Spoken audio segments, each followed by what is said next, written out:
cette séance, on va commencer une nouvelle séance de la formation robot structural analysis sur les ouvrages en béton armé. Comme je vous ai dit l'autre fois, donc la première séance est dédiée sur les généralités concernant les matériaux de construction, les caractéristiques mécaniques et surtout des matériaux, les types des aciers utilisés dans le domaine des bâtiments selon la norme BAOL ainsi que l'Eurocode 2. On a parlé aussi des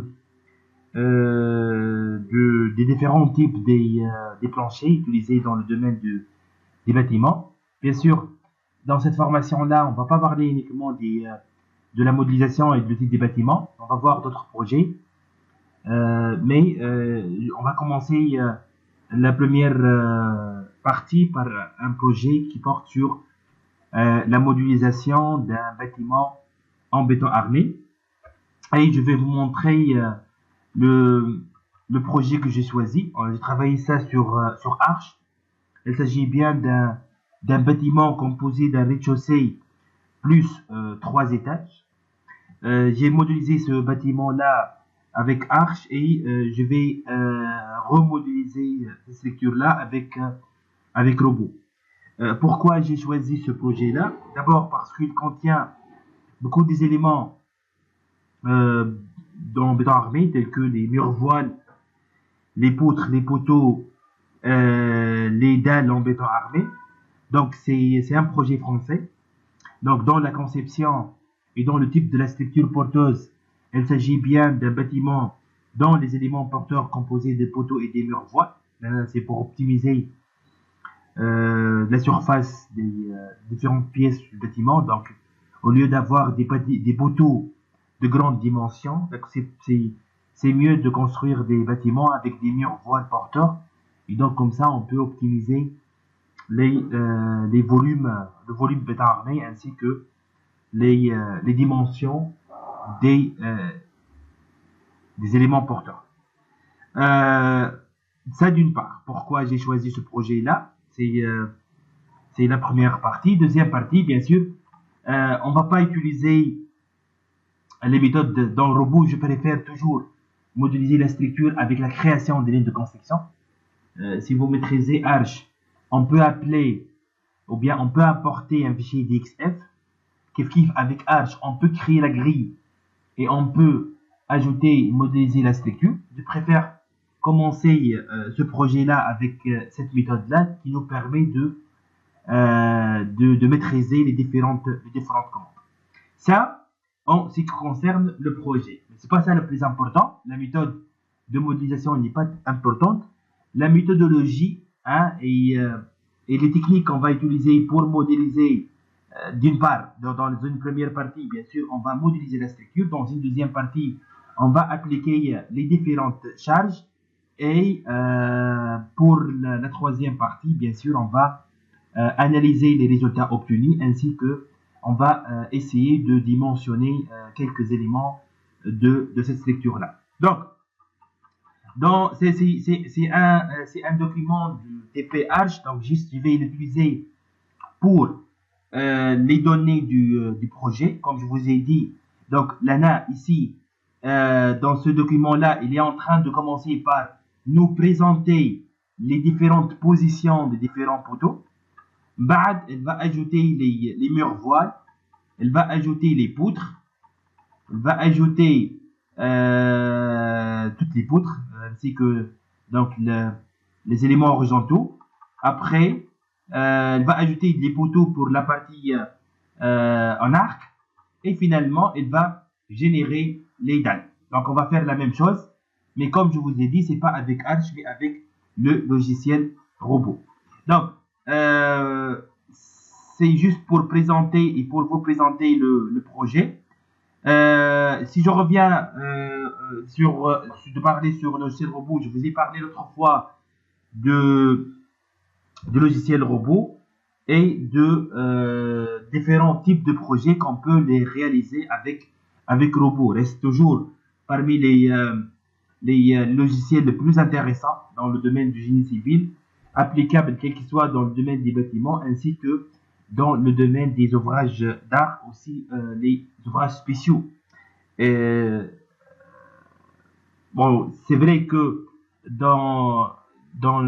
pour les bureaux d'études tunisiens, la majorité des bureaux d'études, lorsqu'ils choisissent ou lorsqu'ils vont étudier un projet en béton armé pour les bâtiments, ils préfèrent toujours choisir Arch comme logiciel, puisque le premier point fort, c'est sa simplicité au niveau de la modélisation. Et dans son deuxième point fort, c'est qu'il nous donne des plans d'exécution en ce qui concerne les plans de ferrillage, les, euh, les plans d'exécution pour les différents éléments de la structure en béton armé. Il donne de bonnes qualités qu'on peut utiliser directement pour l'exécution et la préparation de ferrillage des différents éléments de la structure. Bien sûr, j'ai cliqué sur plus. Comme je vous ai dit, bien sûr, vous pouvez, dans Robot, lorsque vous allez ouvrir Robot, vous allez avoir ici donc la liste des projets sur laquelle moi j'ai travaillé dernièrement. Et donc, voici la liste des projets dont les modèles ont été déjà enregistrés sur mon PC. Et vous pouvez donc ouvrir, vous pouvez cliquer ici directement pour ouvrir le projet. Sinon, vous pouvez cliquer sur ouvrir projet et chercher l'emplacement du projet considéré. Sinon, s'il s'agit bien d'un nouveau projet, donc là, tu vas aller plus. Et comme je vous ai parlé l'autre fois,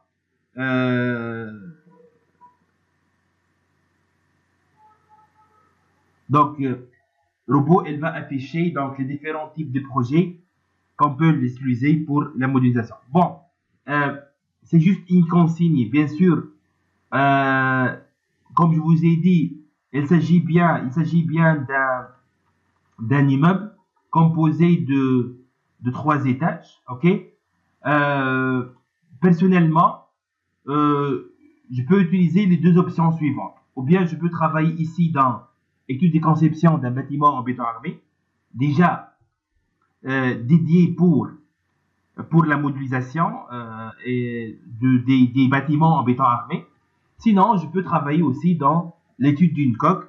L'étude d'une coque, c'est une interface de travail, c'est un bureau d'environnement qui nous permet de modéliser n'importe quelle structure dans le domaine du génie civil. C'est pour cette raison, Robot, là, il met la structure sous forme d'un silo avec un support métallique. C'est pour juste dire qu'elle est valable pour les géométries non régulières, non classiques, ainsi que si vous avez un bâtiment dont vous avez plusieurs, c'est-à-dire mixte finalement, acier béton, ou bien bois acier, ou bien bois béton. C'est ça, c'est juste pour dire que l'étude d'une coque, c'est un espace de travail, un bureau de travail dans lequel vous pouvez modéliser en 3D, bien évidemment, c'est en 3D, on n'a pas le choix, c'est en 3D, mais pour différents types, charpente métallique, charpente en bois, les silos, les réservoirs, les piscines, les dallos, les pans, les bâtiments, c'est toujours faisable. Mais la question qui se pose maintenant, pourquoi Robot il offre d'autres types de projets? Je vais vous expliquer par la suite lors de la modélisation de la structure. Parfois, je peux modéliser une fermetrier dans le type d'un portique-plan. C'est faisable, c'est très faisable, mais il y a des conditions qu'on doit ajouter lorsqu'on va modéliser la structure ici. J'explique. Si je vais parler, j'ouvre un petit parenthèse, pour les structures métalliques par exemple, les fermetriers, les poutres-triers, les poteaux d'électricité, les pylônes, tous les éléments de ces structures-là transfèrent uniquement les efforts axiaux. كلهم يخدموا كان على traction et la compression. Donc tous les éléments transférant uniquement, sont sollicités uniquement par la compression ou bien par la traction, c'est-à-dire par un effort normal. C'est la définition déjà, dans le cours de l'FDM, c'est déjà la définition d'un élément trié, d'une poutre triée. Une poutre triée, les éléments transférant uniquement les efforts axiaux. Ils travaillent uniquement ou bien à la compression ou bien à la traction. L'information qu'il faut la connaître est très importante. C'est que robot, lorsque je vais lier deux barres entre eux, elle va considérer que la liaison entre les deux barres, c'est l'encastrement. Donc là, il y a par défaut, si je vais, par exemple, modéliser un portique comme celui-là, dans le robot, je vais lier poteau par une poutre. Elle va considérer le robot automatiquement que la liaison entre les deux barres s'agit bien d'un encastrement. Par défaut, c'est l'encastrement. Mais bien sûr, vous connaissez que dans le domaine du génie civil, quel que soit dans le domaine des bétons armés, bois, aluminium ou bien en acier, je peux avoir une liaison par l'encastrement. Le bâtiment en béton armé pour les structures de type poteau ou poutre, comme le cas présent, les poutres sont simplement appuyées sur les poteaux et sur les miroirs. Ce n'est pas un encastrement. Un encastrement, lorsque je vais réaliser un portique encastré. La portique est utilisée pour minimiser le nombre des poteaux pour les salles des fêtes ou pour les amphithéâtres. La mise en place des armatures au niveau des liaisons entre poteaux et poutres, elle est un peu spéciale pour garantir que la liaison soit un encastrement. Sinon, pour les bâtiments classiques, la liaison entre poteaux et poutres, impossible de la considérer comme encastrement. Bon, bin l'appui simple, bin le rotule, on estime à une articulation parce que, nous avons trois types des appuis. Encastré, appui simple et articulation. Donc, c'est numérique. Ce sont des appuis pour le calcul. Il n'existe pas un appui simple, articulé, encastré ou bien parfaitement encastré, ou parfaitement appuyé, articulé, ou parfaitement appuyé simple. Mais on estime que la liaison s'approche de l'articulation. Donc la liaison entre poteau et poutre, par exemple, dans le domaine des bâtiments en béton armé, c'est l'articulation. Donc la rotation, elle est autorisée. Okay, les déplacements ne sont pas autorisés, mais les rotations sont autorisées. Donc si je vais lier une poutre par un poteau et j'avance, la liaison, elle est incorrecte. La liaison incorrecte. Les épaules internes sont incorrectes, le dimensionnement, il est incorrect, et le ferrillage que je vais obtenir, il est incorrect. Donc là, il faut faire attention. Dans le robot, lorsque je vais lier deux éléments entre eux, elle va considérer que la liaison, elle est encastrée. Donc, si je vais modéliser la poutre triée dans cet espace-là d'environnement, étude d'un trier plan, le robot, elle va considérer que la liaison entre les barres, c'est une articulation. Et il va considérer aussi que tous les éléments de la ferme triée transférant uniquement les efforts axiaux.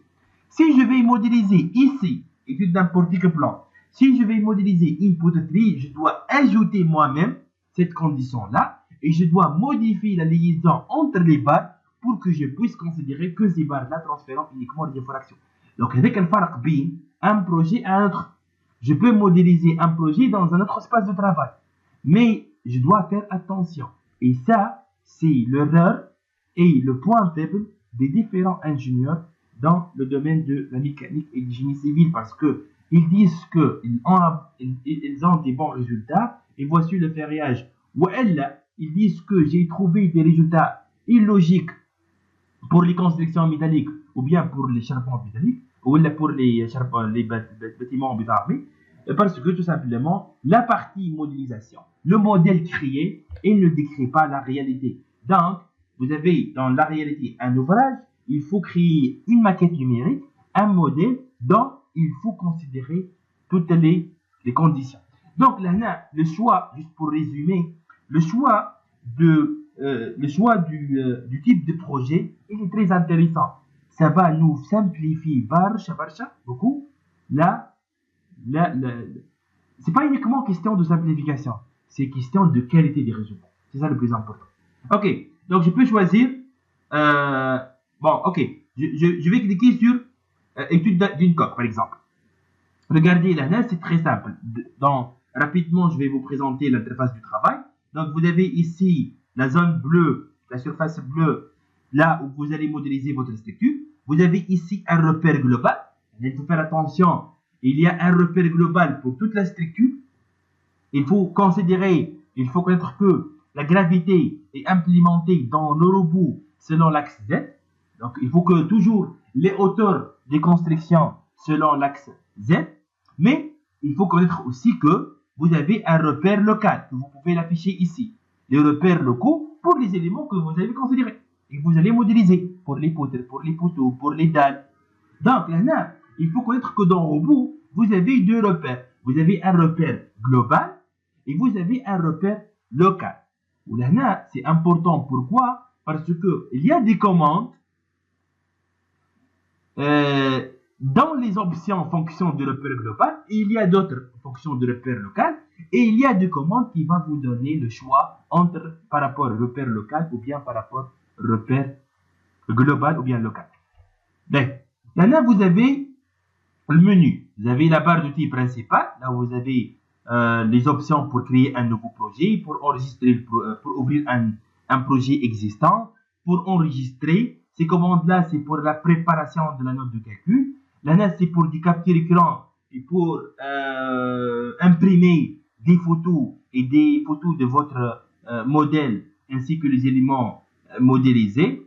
Cette commande-là, c'est pour lancer le calcul. Après la modélisation, l'application de charge, cette commande-là, c'est pour vérifier l'instabilité. Lorsqu'on dit calculer, c'est pas, c'est-à-dire, il va pas donner des résultats concernant le ferriage. Non, elle va lancer le calcul des centres de charge et vérifier en même temps la stabilité de votre structure. Est-ce que vous avez des avertissements, vous avez des erreurs, et donc là, il faut intervenir pour les corriger.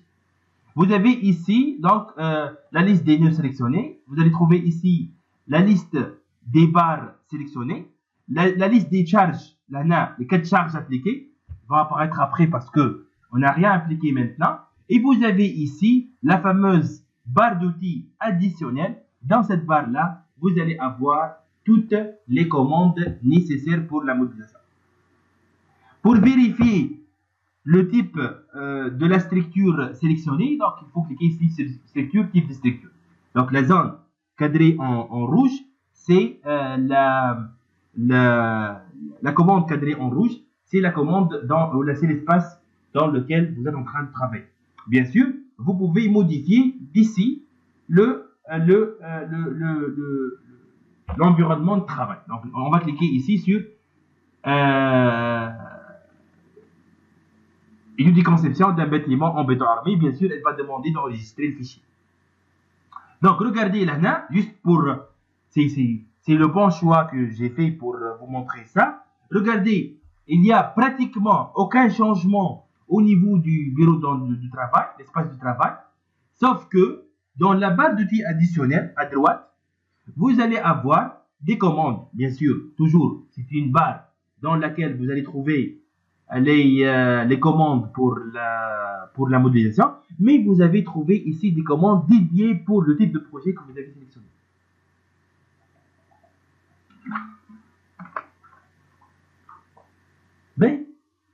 Bien sûr, on va maîtriser donc les différentes commandes, ainsi que les commandes sur lesquelles je n'ai pas encore parlé, au fur et à mesure. Donc, la première commande, bon, avant de commencer la modélisation, il y a un paramétrage qu'on doit l'effectuer avant de commencer la modélisation. Comme je vous ai dit, s'il vous plaît, si vous avez des remarques, des questions, n'hésitez pas. Bien. Donc, avant de, je préfère, bon, c'est pas un sens unique que vous devez le suivre, bien sûr, mais c'est ma méthode et sa même méthodologie. Mais bien sûr, il y a des commandes qu'on peut le faire après. Ok, il y a des étapes qu'on peut les réaliser après. Mais, donc, je vous ai parlé l'autre fois de la norme de conception. Et je vous ai dit que nous sommes devant un bâtiment en béton armé. On peut le réaliser selon le code 2, comme on peut le réaliser selon le BAOL, bien sûr. Donc, la fixation de la norme de conception, on doit le faire donc maintenant. On va cliquer sur outils préférence de la tâche. Donc, dans outils préférence de la tâche, il y a des différentes fenêtres qui vous permettent de régler les normes de conception avant de commencer. Bien sûr, c'est vrai que ce sont nécessaires après, dans une deuxième étape, lorsqu'on va dimensionner et on va calculer le variage des différents éléments, mais c'est important de de la régler dès maintenant. Donc, en cliquant sur outils préférence de la tâche, regardez ici, vous avez norme de conception. Dans norme de conception, donc robot Lana, il va demander la norme utilisée pour les projets à réaliser. Bien sûr, dans robot, elle va afficher les différentes normes pour différents matériaux. Je vous ai rappelé l'autre fois, je vous ai montré l'autre fois, et je vais vous montrer parce que c'est important. Nous avons différentes normes pour différents matériaux. Si vous avez le bêta armé, c'est le code 2. Si vous avez le CM, c'est le code 3. Si vous avez une construction mixte, c'est le code 4. Si vous avez le code 5 pour les structures en bois, 6 pour la maçonnerie et 9 pour l'aluminium. Là, c'est la même chose demandée par robot pour les structures en acier et en aluminium. C'est vrai qu'on va modéliser un bâtiment en béton armé, c'est-à-dire si on va modifier ça ou non, ça ne va rien influencer sur la suite. Mais si vous avez un bâtiment en charpente métallique, il faut mettre ici le code 3. Ok, le code 3. Et c'est quoi le code 3? C'est le NF 1993. 3, c'est pour dire que c'est le code 3. 2, 1992. 2, c'est pour le code 2. 5 pour le code 5. 9 pour le code 9, ainsi de suite. Donc, déjà ici, par défaut, dans ma version, pour les structures en acier aluminium, c'est le code 3. Pour les assemblages d'acier, c'est le code 3. Donc, c'est déjà bien. Maintenant, vous pouvez fixer dès le début ça pour la suite. Parce que en Tunisie, en Europe, c'est le code 3 qu'on doit utiliser pour le dimensionnement des structures métalliques. Pour les structures en bois, c'est le NFEN 1995. Pour le béton armé, c'est donc maintenant, vous avez le choix entre le code 2 ou bien le BAOL 91. C'est à vous de choisir. Bien sûr, nous, on va suivre donc les nouvelles considérations pour les normes. Donc, et on va travailler avec le code 2 pour notre projet actuel. Et donc pour l'étude géotechnique, on doit choisir le code 7. Regardez ici, pour les actions, le code 7, c'est pour la conception géotechnique. Donc, là, si vous allez travailler avec le code, donc là, si on va travailler avec le code, donc c'est une obligation de suivre le code 2 pour l'étude du mentionnement des éléments en béton armé, et il faut travailler avec le code 7 pour géotechnique. C'est pas uniquement ça. Dans charge ici pour les pondérations, c'est-à-dire pondération. J'ai parlé l'autre fois de état limite étude et état limite service. Ce sont les combinaisons de charges. On ne va pas dimensionner un bâtiment par rapport aux charges permanentes uniquement. On ne peut pas dimensionner le bâtiment par rapport aux charges d'exploitation uniquement. On ne peut pas dimensionner le bâtiment par rapport aux actions du vent uniquement. On doit dimensionner le bâtiment par rapport aux combinaisons de charges et par rapport à la combinaison de charges la plus défavorable. Donc, par rapport à quelle norme on doit générer les combinaisons de charges? C'est par rapport au code 0. C'est la base de calcul pour les charges appliquées de façon conjointe ainsi que la création des combinaisons. Donc, c'est une norme. Le code 0, c'est la base de calcul des structures, y compris les différentes expressions qui nous permettent de générer les combinaisons de charges, qu'elles soient à l'état limite étude ou bien à l'état limite service, donc aux états limités, aux états limites. Donc, c'est pour cette raison, on doit aussi sélectionner dans pondération, bien sûr, le code 0. Juste là, à titre d'exemple, si vous allez considérer l'action du vent et de la neige pour votre structure, bon, bien sûr, pour les bâtiments en béton armé, juste pour qu'on soit d'accord dès le début, il y a des gens qui disent que pour le bâtiment en béton armé, c'est uniquement pour les charpentes métalliques qu'on doit considérer l'action du vent. C'est pas correct. Même pour les bâtiments en béton armé, on doit considérer l'action du vent. Et c'est une force horizontale. Mais dans les bâtiments en béton armé, c'est à partir d'une certaine hauteur. C'est Ici en Tunisie, c'est à partir de 15 mètres de hauteur. On doit, c'est pas on doit considérer dans le modèle l'action du vent. C'est vrai que même plus que 15 mètres, elle n'a pas d'effet le vent, mais on doit le considérer dans le calcul et on doit étudier la stabilité du bâtiment vis-à-vis de l'action du vent. Dans les bâtiments de hauteur 15 mètres, c'est plus de R plus 4, donc c'est une obligation de réaliser les ascenseurs. Et le cage d'ascenseur, il est en mur voile et c'est un noyau qui est utilisé pour stabiliser le bâtiment vis-à-vis de l'action du vent. Donc généralement, dans les immeubles, on ne va pas négliger l'effet du vent, non pas du tout, mais la présence des murs voiles, la présence des murs voiles sont suffisantes pour stabiliser le bâtiment vis-à-vis de l'action du vent. Sinon, bien sûr, on doit réaliser une étude de contre-ventement pour ajouter des murs en voile en béton armé pour stabiliser le bâtiment. Bien sûr, ici, il y a une liaison entre, bien sûr, si c'était dans une région européenne, donc c'est le code 1.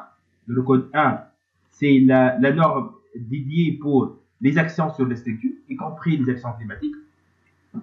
C'est une norme dédiée pour la détermination des actions appliquées sur les bâtiments, y compris les actions climatiques.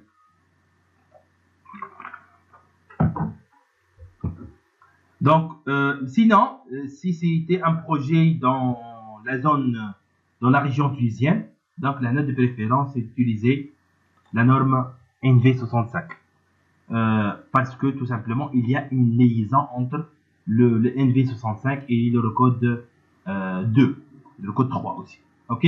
Donc, c'est juste à titre d'exemple. C'est important ici de régler ces paramètres-là en ce qui concerne les normes de conception, en ce qui concerne les charges appliquées avant de commencer la modélisation. Où on a trouvé ça dans outils préférence de la tâche. بخلاف هذا, bien sûr, il y a des autres réglages à faire. Si là, je vais vous montrer les différents paramètres par défaut, pour les différentes dimensions par défaut. Donc ici, pour les dimensions de la structure, c'est-à-dire largeur, longueur, hauteur, espacement entre les poteaux, c'est en mètres. Par défaut, c'est en mètres. Donc si je vais régler les axes maintenant, et je vais définir les axes, donc je vais considérer que l'espacement est en mètres. Dimension de la section. Là, on a la section transversale de la poutre. Si vous avez une poutre, je parle de dimension de la section transversale de la poutre. Largeur B et la hauteur H. C'est en centimètres. Caractéristiques de la section. L'inertie, le moment quadratique, le moment polaire, le moment statique, la surface. C'est en centimètres carrés. Ou bien en centimètres carrés. C'est en centimètres. Pour les structures métalliques, les assemblages, diamètre du boulon, diamètre de la trou, l'épaisseur du cordon de soudure, c'est en millimètres. Pour les barres de ferrillage, quel qu'il soit, haute adhérence, bien rond lisse, diamètre il est en millimètres, HA12, HA10, HA14, HA16, HA20, HA ainsi de suite. Section de ferrillage, section d'armature, c'est en centimètres carrés. Largeur de la fissure, les éléments fissurés, l'épaisseur de la fissure, la largeur de la fissure, c'est en millimètres. Pour les forces, pour les structures en béton armé, on va appliquer des forces sur les dalles, peut-être sur les poutres. Donc, l'unité de la force, je préfère de garder le décanewton ou bien vous pouvez utiliser le kilonewton. Je vais vous présenter les charges appliquées sur notre structure.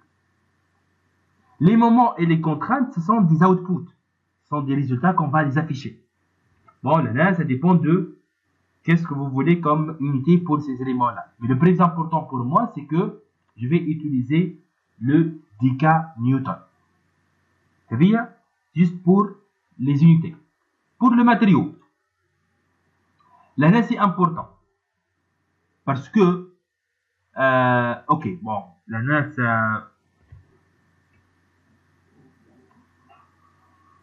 ok, juste, je préfère utiliser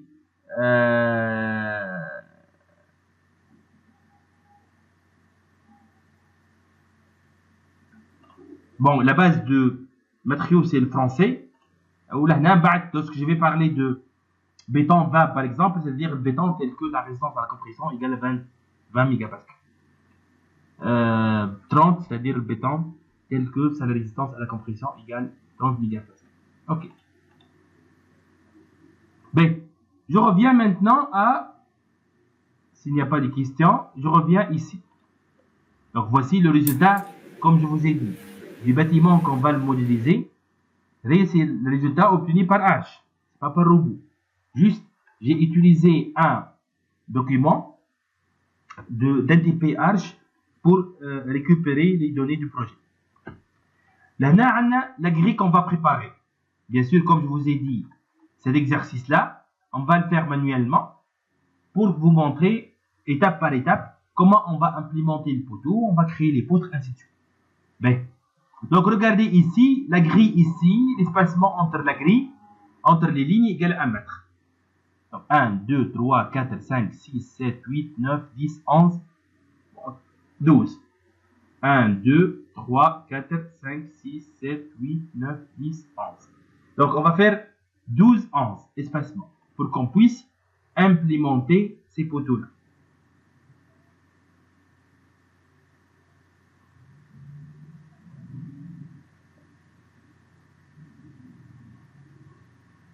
Bon, 11, 11. 11, 11, c'est largement suffisant.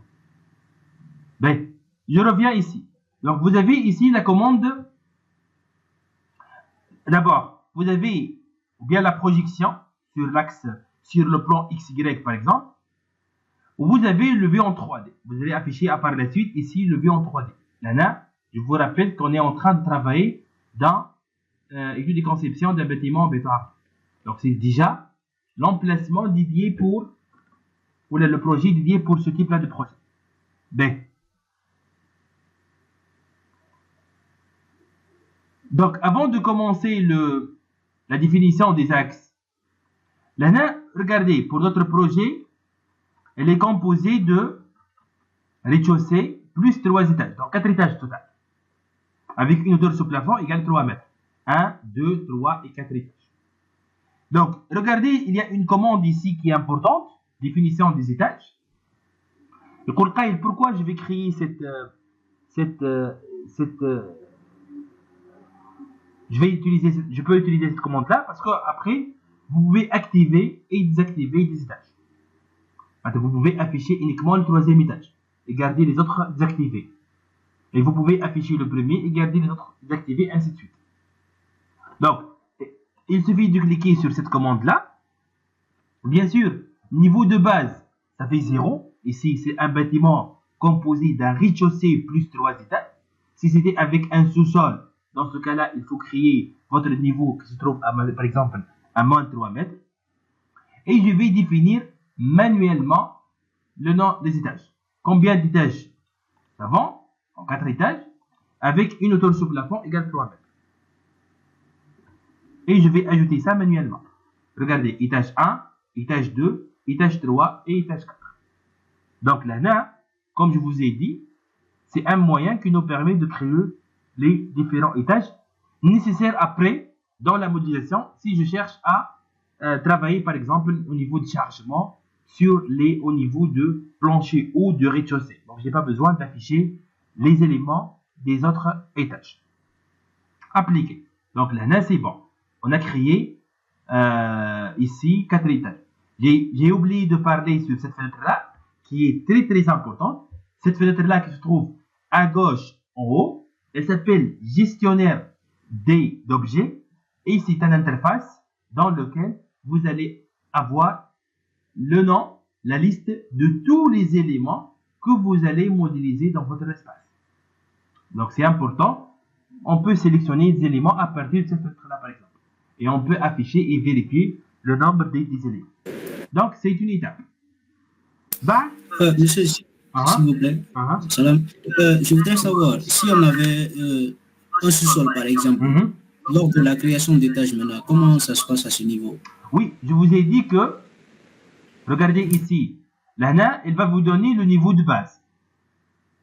Dans le niveau de base, l'ANA, on commence avec 0 par rapport au reflet global. Parce que l'ANA, comme je vous ai dit, on parle d'un rez-de-chaussée plus 3 étages. Si c'était un sous-sol, il faut mettre ici moins niveau de la fondation du sous-sol. Maintenant, moins 3,2 mètres. OK? Et commencer la création des étages manuellement. Ah, ok. D'accord. C'est ça. Mais il n'y a pas une différence entre un projet avec sous-sol et sans sous-sol. Parce que dans le robot, il n'y a pas un niveau qui vous oblige de le respecter pour le niveau 0, par exemple, ou bien le niveau sol.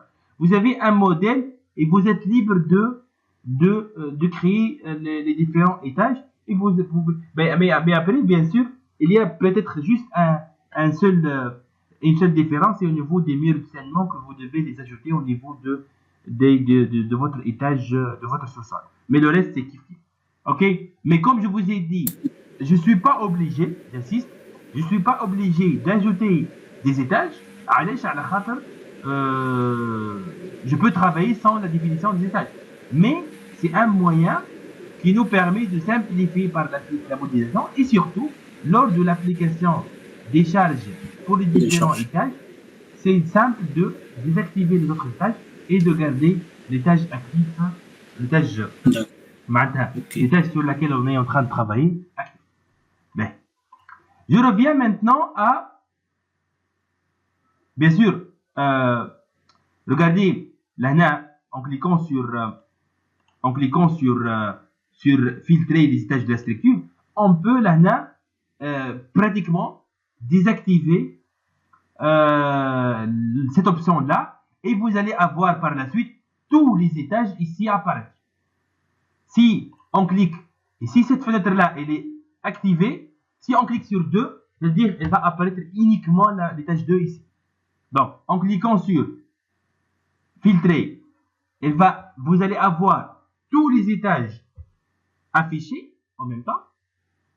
Si vous allez désactiver cette option-là, l'étage que vous allez sélectionner, c'est l'étage qui va apparaître. Et si vous allez engendrer, ou bien vous cherchez à engendrer des modifications au niveau des étages, bien sûr, il faut revenir ici, vous pouvez supprimer tout, et vous pouvez ajouter d'autres étages par rapport au dernier étage. Ok, par rapport à l'étage 4, vous pouvez ajouter d'autres étages avec les hauteurs sous plafond considérables. Ben, je reviens maintenant à les lignes de construction. Ligne de construction, pour moi, c'est une commande qui est très très importante. Comme je vous ai dit,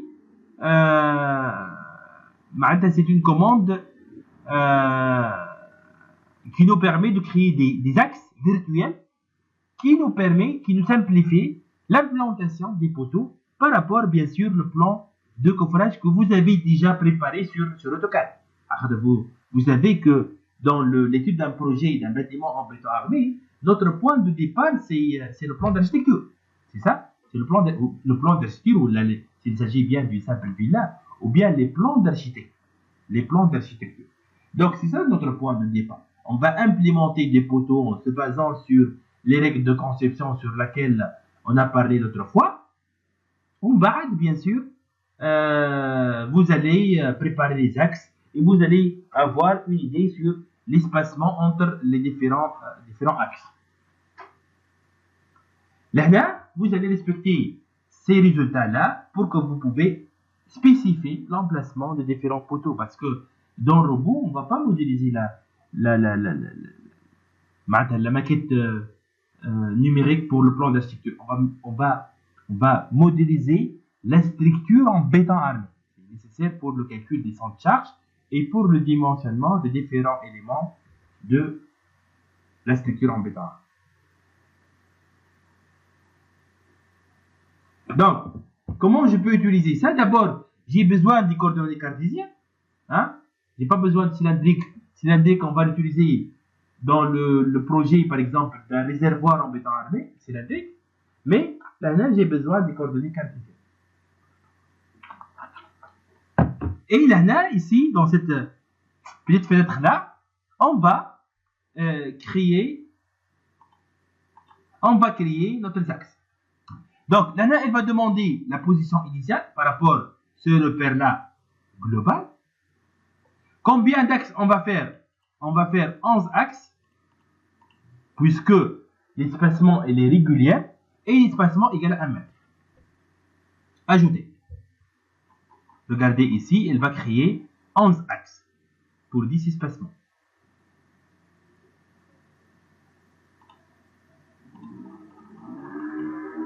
Un, 2, 3, 4, 5, 6, 7, 8, 9, 10, 11 espacements. Donc on peut ajouter ici. Je n'ai pas compris, est-ce que 1, 2, 3, 4, 5, 6, 7, 8, 9, 10, 11. Bon, 12, ok. 1, 2, 3, 4, 5, 6, 7, 8, 9, 10, 11. 11 espacements. Ok. 11 espacements de deux côtés. C'est vrai qu'on a commencé par X. On a mis combien d'axes? 1, 2, 3. C'est bon, ok, c'est correct. Pour Y, la même chose.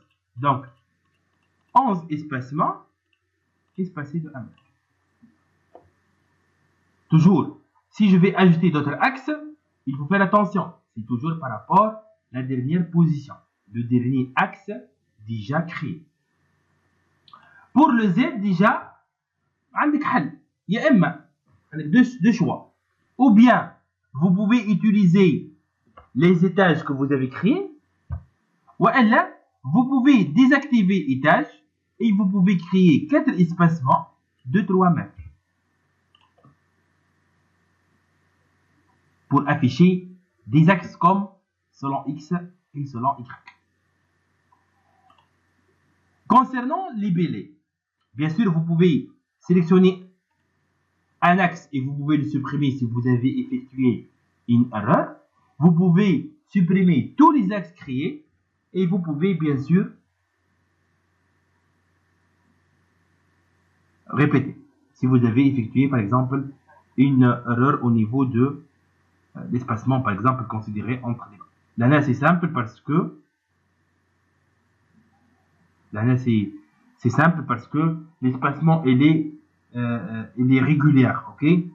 Il est régulier et il suffit de taper le nombre de répétitions, donc le nombre d'espacements, répéter X fois, c'est-à-dire le nombre des espacements entre les barres.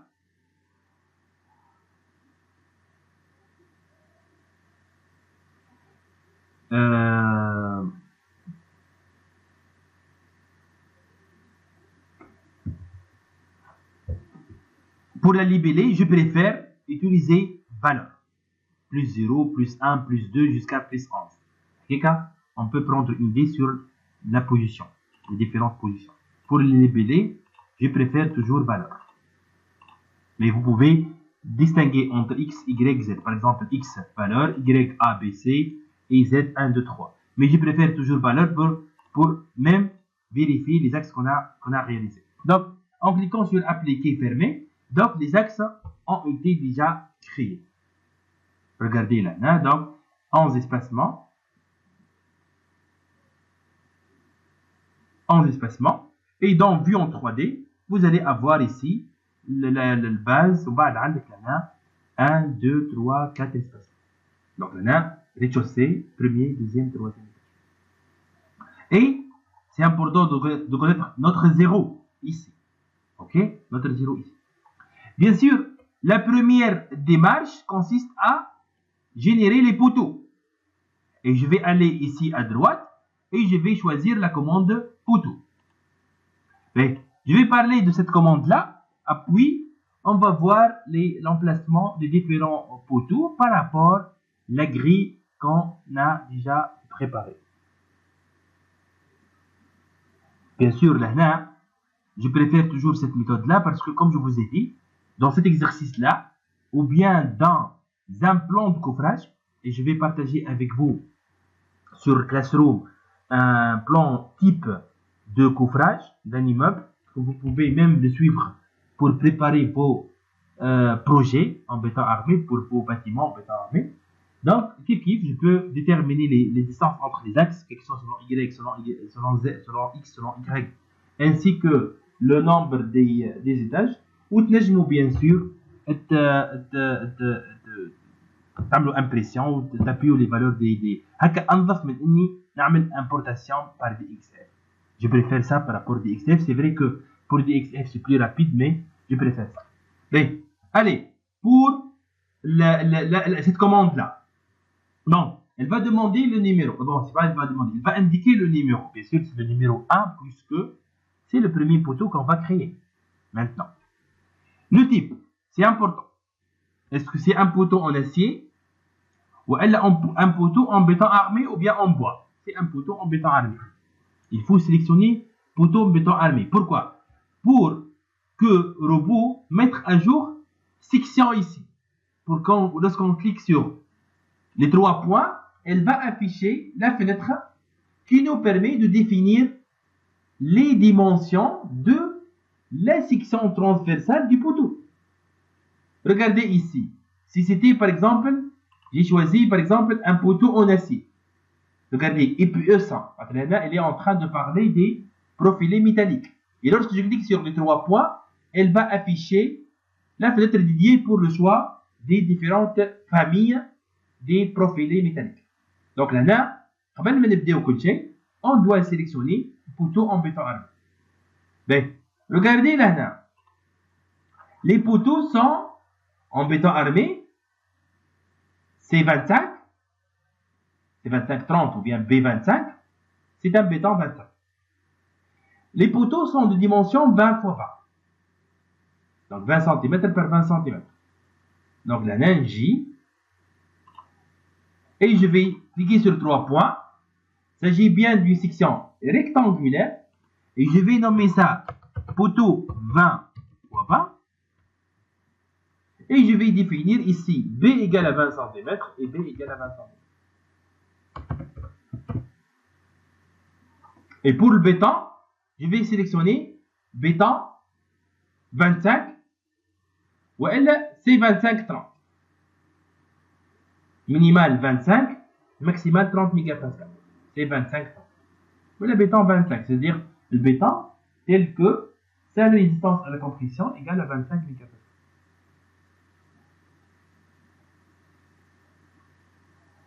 Si on va cliquer sur ajouter, qu'est-ce que ça veut dire ajouter? C'est-à-dire le robot, elle a ajouté cette section-là à la liste des profilés existants.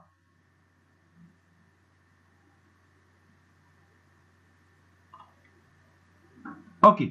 C'est pour la définition des sections. Maintenant pour l'emplacement. Regardez ici. Là, elle a mis 3 mètres, la hauteur du poteau. Heureusement, c'est déjà notre hauteur sous plafond pour les différents étages égale 3 mètres. Un mètre de بالك. Là, attaque origine. Attaque origine et extrémité. Point de départ et point d'arrivée du poteau.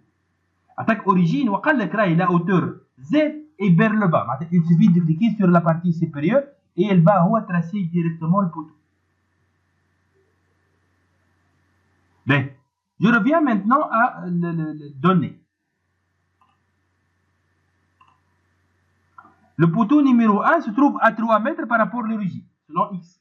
Donc voici le poteau numéro 1. Donc 1, 2, 3. C'est celui-là. Non. La hauteur 3 mètres et sa position, c'est ici. C'est exactement ça. C'est le premier poteau. Et on peut cliquer ici sur croquis des profilés en bas, juste au-dessous du repère global, pour afficher sa dimension réelle. Un bas, rapidement, 3 mètres par rapport au premier. Et numéro 2. Ici, je vais aller 3 mètres par rapport. Après, numéro 3, 2 mètres par rapport à 2. Un espacement, 2 espacements. Il suffit de sélectionner, de cliquer sur la partie supérieure, puisque vous avez défini ici la hauteur et le sens en bas, le robot elle va directement dessiner les poteaux. B. Bien sûr, vous pouvez continuer avec la même démarche pour implémenter tous les poteaux, comme vous pouvez utiliser la commande translation. C'est simple. Le poteau 4, il se trouve à 3 mètres selon Y par rapport à 3. Je reviens ici, je sélectionne ce poteau-là, et je vais aller utiliser dans le menu principal, utiliser la commande édition, transformer par rotation, par miroir. Mais là, j'ai besoin de la translation. Édition transformée par translation. Je vais translater. Bien sûr, vous pouvez le déplacer comme vous pouvez créer une copie. Là, on est en train de créer le poteau 4. Donc, on va faire une copie. 0 selon X, 3 selon Y. Regardez Y, c'est positif dans l'autre sens. Et 0 selon Z. Vous voyez, c'est le poteau numéro 4. Et je vais continuer toujours par rapport au 4. Par rapport au dernier poteau. Numéro 5, il se trouve où? Bon, c'est peut-être difficile, mais je vais translater le 4 de moins 8 selon X et 3 selon Y. Donc, je vais translater de moins 8, 3, 0. Voici le 5. Il suffit de taper ici les coordonnées de la translation. Toujours par rapport au repère. Kif, je me dis là, tu me 8 fois et vous pouvez le dessiner. C'est plus simple que cette opération-là. Après, le 6, je vais translater le 5 de 3 mètres. 3, 0, 0. Voici le 6. Après, le 7, je reviens à 5 et je vais le translater de 5 fois, de 5 mètres. Donc, je reviens et je clique sur le bouton droit, rotation 3D, pour faire tourner la structure. Hein? Donc, bouton droit, rotation en 3D. Je sélectionne de gauche à droite, poteau 5. Et je vais cliquer sur édition, transformer par translation. 0 selon X, selon Y, 5, selon Z, 0.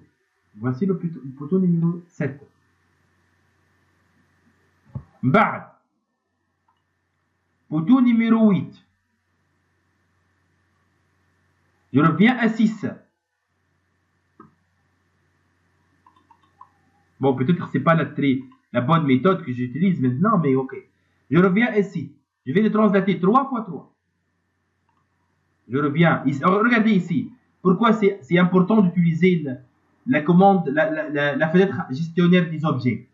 Là, je sélectionne maintenant le 6. Directement d'ici. Et je vais le translater 3 selon X, 3 selon Y et 0 selon Z. Pour le poteau 9, 2, je vais copier par rapport X selon, je vais copier selon X de 2 fois de 2 mètres. Donc, distance entre 8 et 9, 2 mètres selon l'axe X. Il nous reste 2 poteaux normalement, le 10 et le 11. Je vais translater le 9 de 2 mètres selon X et 2 mètres selon Y.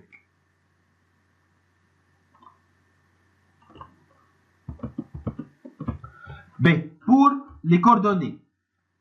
Ok, je vais séparer les coordonnées par point virgule ou elle par espace. Par espace, c'est plus simple. Donc, X, espace Y, espace Z. Et finalement, le 11, je vais déplacer ça de 1 mètre. Donc, voici les différents poteaux indiqués dans notre projet. Bien sûr, là, je peux afficher par exemple XZ, XY, YZ et le vue en 3D. Dans projection, vous allez avoir ici, je vais mettre ici les tâches base, là où vous allez trouver des poteaux. Donc là, Bien sûr, lorsque je vais cliquer sur projection, il faut faire attention. Si je vais afficher par exemple 6 mètres, elle ne va rien afficher. Au niveau de 6 mètres, on n'a pas encore ajouté des poteaux. On a ajouté uniquement au niveau du premier étage, donc c'est l'extrémité supérieure du poteau, ou elle a au niveau de la base, de la fondation. C'est bon? Ouais? Je reviens à vue en 3D.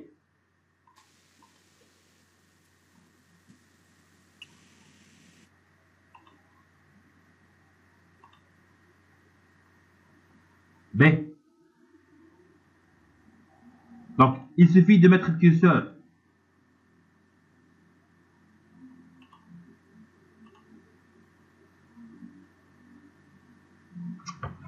Qu'est-ce que j'ai fait? Non, pas du tout. Là, qu'est-ce qu'il y a?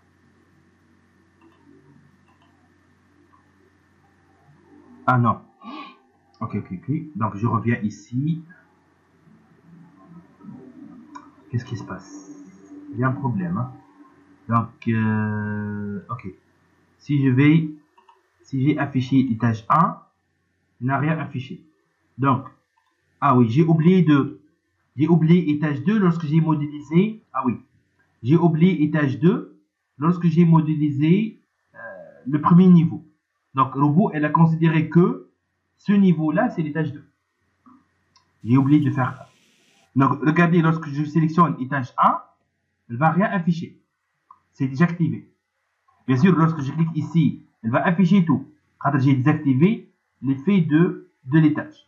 Mais je vais corriger après les étages. Ok? Parce que, normalement, lorsqu'on est en train de modéliser ça, on doit mettre étage 1.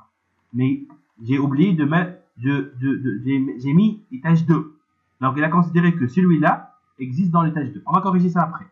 Donc, je vais maintenant désactiver l'effet des étages. Et je vais continuer par la modélisation.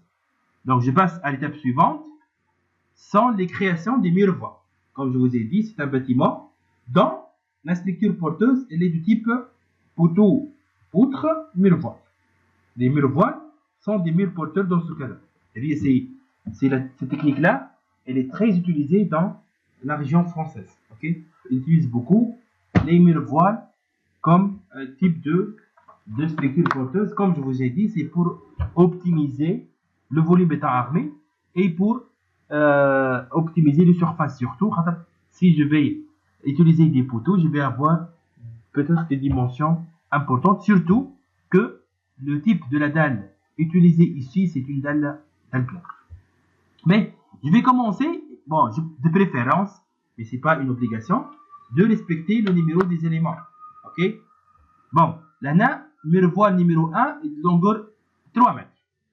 Donc, là, vous avez une autre commande. Ici, c'est le miroir.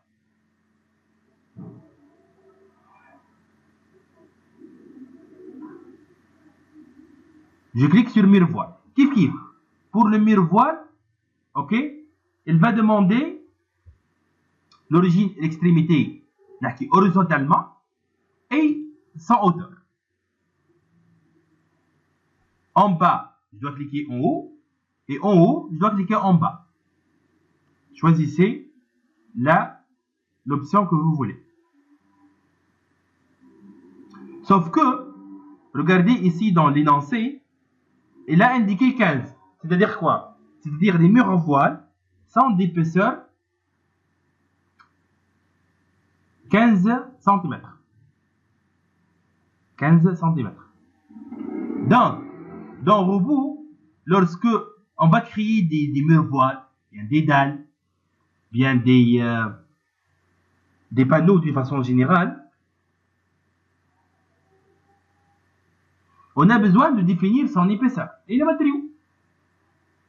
Donc, regardez ici. Dans épaisseur, vous avez épaisseur 30. C'est l'épaisseur définie par défaut dans Robot. Vous pouvez définir votre propre épaisseur des éléments surfaciques, le mur voile dans ce cas-là, en utilisant cette commande-là.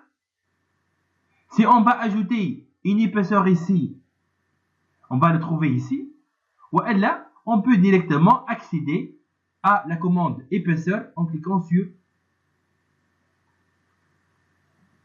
3 points. C'est kiff kiff. Les deux donnent le même résultat. On va commencer ici, par exemple, épaisseur élément fini. Et dans robot, vous allez trouver toujours dans ces fenêtres-là une page blanche. Une page blanche, c'est pour créer une nouvelle épaisseur, un nouvel appui, une nouvelle section, une nouvelle je sais pas, section, profil métallique. Donc toujours lorsqu'on clique sur la page blanche, lorsqu'on clique sur la page blanche, c'est-à-dire on va créer une nouvelle épaisseur dans ce cas-là. Ben, lorsque j'ai cliqué sur la page blanche, robot, elle va afficher cette commande-là. Là, elle va demander est-ce que le panneau que vous allez créer a une épaisseur uniforme, jusqu'à présent, ou elle est variable en 2 points, ou elle est variable en 3 points. Ok? Donc là, il s'agit bien d'un mur voile dont l'épaisseur est uniforme. Et l'épaisseur, elle est de 15 cm. Il faut faire attention. Toujours, il faut regarder, s'il vous plaît, l'unité entre parenthèses.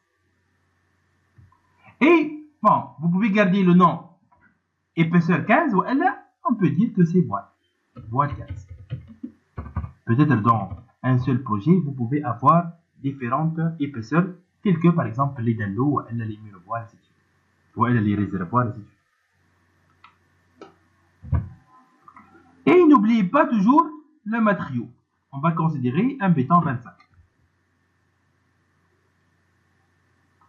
Béton 25. Béton armé, tel que la résistance à la compression égale 25 mégapascales. Si on va cliquer sur ajouter, on ne va rien appliquer là. Ajouter, c'est-à-dire ajouter l'épaisseur à la liste des épaisseurs existantes. C'est tout. Et on ferme la fenêtre. Mais vous pouvez remarquer que, à part la première, on a ajouté, ou la deuxième épaisseur a été ajoutée. Donc, de régler ça ici, et de définir une épaisseur dans épaisseur élément fini, ou elle, de cliquer sur 3 points, et de créer une nouvelle épaisseur, c'est la même chose. Le plus important pour moi, et pour notre modèle, que vous avez créé une nouvelle épaisseur. Donc, c'est de préférence. Alors, si on a l'épaisseur 30, et après on affecte une épaisseur pour les murs voiles créés, ça donne la même chose. Mais de préférence, c'est de travailler dès le début avec épaisseur de la vraie épaisseur de votre mur voile. Et n'oubliez pas qu'à l'intérieur de cette démarche-là, vous avez aussi choisi le matériau. Ok? Ben, on va commencer par 1. 1, ça se trouve ici. Origine. Regardez, je clique ici. Bon, la hauteur c'est 3 mètres. Je commence par origine. Robot, elle va passer automatiquement à l'extrémité. Je clique sur l'extrémité. Voici le mur voile numéro 1. La bonne nouvelle, c'est que si j'ai travaillé par exemple dans l'étude d'une coque, l'ancien choix, je vais créer une barre et je vais moi-même appliquer l'appui. Par contre, ici, lorsque je vais exécuter un mur voile ou un poteau, automatiquement au robot, elle va ajouter l'appui de ce poteau-là, qui est la fondation. Les conditions aux limites mécaniques. Kiff. Pour le mur voile, bon, je ne sais pas, est-ce que c'est un mur voile sur une longue grille ou elle est sur une semelle filante? Bien sûr, je vais vous parler de la différence après. Mais de toute façon, là, elle a créé un appui. Et je continue avec les autres murs voiles. Donc, 2 ici, 3 et 3 sont au départ. Et donc, 3 mètres.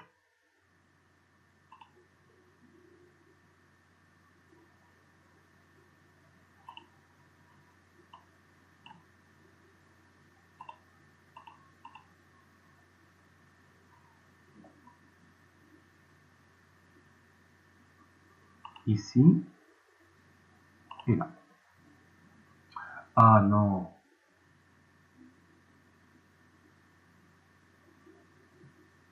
Ah, pourquoi il y a un dessus?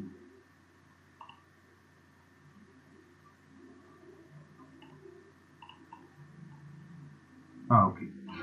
Ok. Il faut faire attention où j'ai cliqué exactement.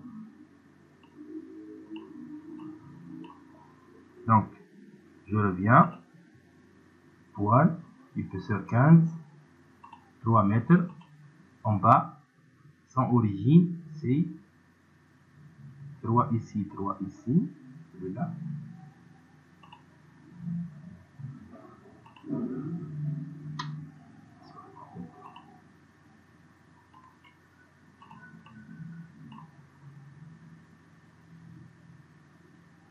Ok, j'inverse. En haut, c'est plus simple. Donc, je vais cliquer sur la partie inférieure. Donc, la partie inférieure, c'est laquelle? Donc, là, je peux afficher même projection. Et je vais mettre ici niveau 0. Ah oui, c'est ça. Ben, allez, c'est beaucoup plus simple. J'ai mis niveau 0 et je vais faire 3 mètres des miroirs de hauteur 3 mètres et en haut. Ben, donc, j'ai dit 3, 3. Donc, 3, ça fait 3. Voici le miroir. Un بعد. D'ici, 3 mètres. Après, 2 mètres. Regardez maintenant, rapidement. Voici les miroirs. Je ne sais pas, est-ce que vous me suivez ou là? C'est bon? Boubakar, Jamil, ouais, ça va? Oui, معك تبع فيك. Oui, ça va, monsieur, ça va. On te suit. Ouais, ça va? Alhamdulillah, ça va, Aïchk.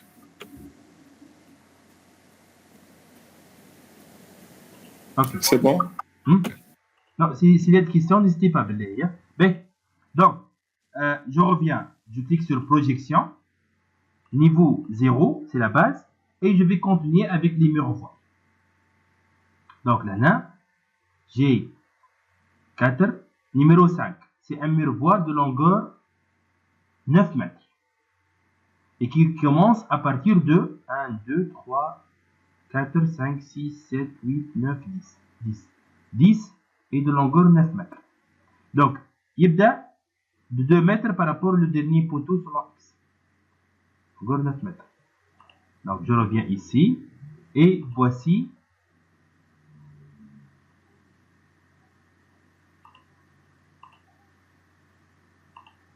trois, 6. J'ai oublié, est-ce que c'est 9 ou bien oui? Donc, 3, 3, 3, 9 mètres. Donc, ok. Donc, là, l'importance de la commande, ou bien l'importance de la création des lignes de construction. L'importance de la création des lignes de construction. Donc là, ça facilite beaucoup la modélisation. Ok, pour le 6, c'est celui-là. À partir du poteau, celui-là, 3 et de longueur 3. Ok. Donc, à partir de ce poteau-là, point de départ, c'est 3 et de longueur 3. Réel numéro 6. Numéro 7, de longueur 2 mètres, ici, là. Numéro 8, de longueur 5 mètres, d'ici, là. C'est ça. Donc, jusqu'à maintenant, j'ai créé les miroirs. Bon, je suis en train de travailler sur les éléments verticaux, hein, toujours. Hein. Donc, les miroirs ainsi que les... Donc, juste pour distinguer entre les couleurs, je peux cliquer sur le bouton droit attribut.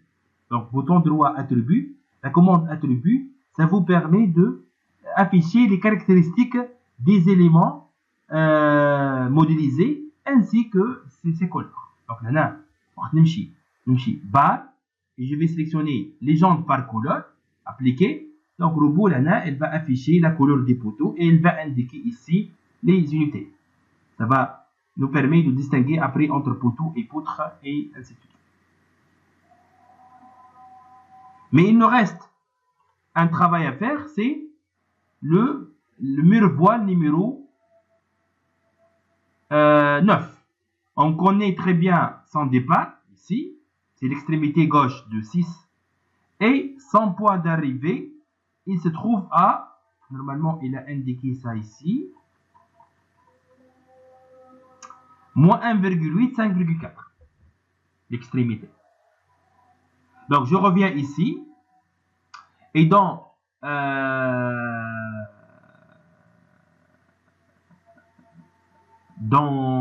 les lignes de construction, je vais créer deux lignes de construction pour le moins 1,8 selon x et le 5,4 selon y.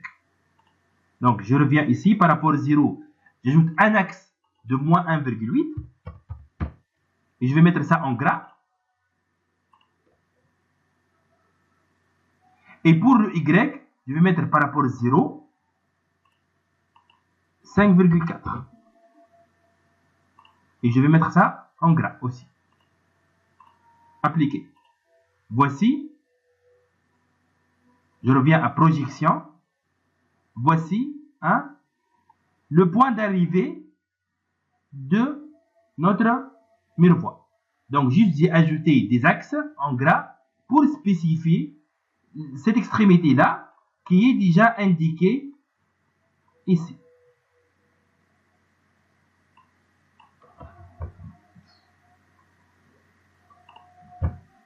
Kif kif, pour une dernière fois, je vais utiliser la même commande. Voici le point de départ et le point d'arrivée. Finalement, c'est ça. Bien sûr, comme je vous ai dit, juste c'est pas l'unique méthode qu'il faut suivre, mais c'est la méthode. Sinon, vous pouvez, par exemple, effectuer une rotation, ainsi de suite. Bien. Je passe maintenant, toujours, si on arrive à terminer avec le premier étage, bien évidemment, on va terminer avec les autres parce que c'est un étage courant et on va effectuer une copie par translation selon l'axe Z d'une distance égale à 1,3 mètres plus tôt.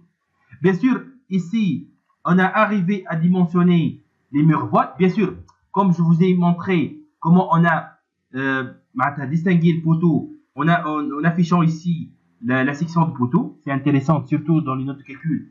Parfois, peut-être dans les projets métalliques et en charpente en bois, mais c'est important d'indiquer les dimensions des éléments à ajouter. Pour les murs voiles, on peut cliquer sur le bouton droit attribut, toujours. Bouton droit attribut, c'est la commande, la fenêtre qui nous permet d'afficher les caractéristiques des éléments modélisés.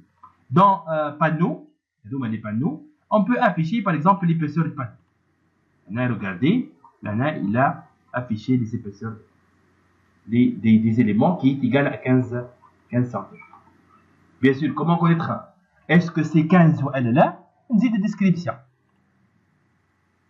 Mur voile 15 cm. Donc déjà c'est le nom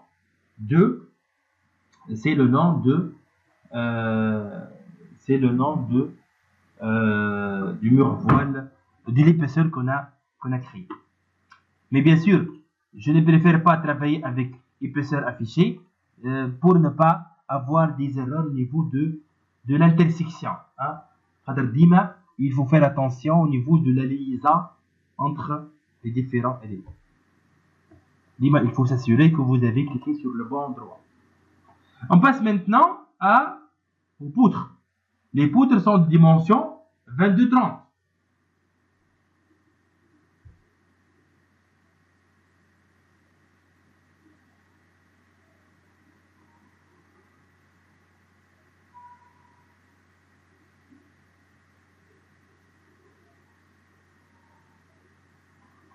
Mais, qui? Non. Je reviens ici et je clique sur poutre. Sur la commande poutre. On travaille avec poteau. Donc, c'est déjà ici, vous avez la liste des poteaux.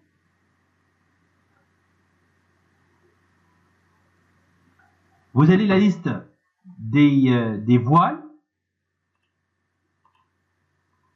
Et bien sûr, vous allez avoir aussi une liste des poutres et vous allez avoir une liste des dalles après. Ben, pour les poutres, il s'agit bien d'une poutre en béton armé. Et je vais définir, comme d'habitude, les dimensions. Poutre, 20 fois 30. Et donc, largeur, 20. Et la hauteur, 30. Et en béton, 25. Et je commence, comme d'habitude, de respecter donc, poutre 1. C'est celui-là.